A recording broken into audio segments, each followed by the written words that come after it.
like, subscribe na KLM The Boss.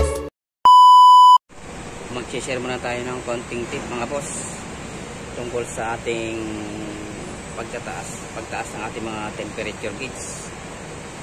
Pag itong ating radiator ay bagong overhaul na at napa-overhaul na natin ito, nalinisan na at medyo umangat ang ating radiator, check tayo sa mga basic na part katulad ng mga pump belt. Kung ito ay maluwag, hindi niya ganong mapaikot yung pinaka water pump niya. Pagmumulan din siya ng init ng ating makina.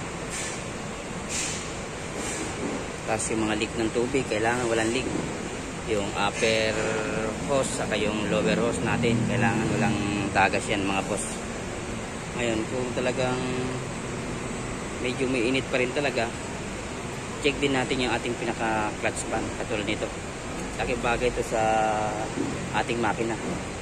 Kailangan to medyo maganit. Kaya ang gagawin dito, kailangan to dagdagan ng silicone oil. O kaya naman kung nagtitipid tayo, pwede naman i-fix to. Depende nilang sa mekaniko. Yan o, medyo prevailing siya o. Yan, laking bagay kasi yan, lalo pag umandar na ho yan mga boss, lalo siyang prevailing. Hindi na siya nakakaano ng hangin, higop.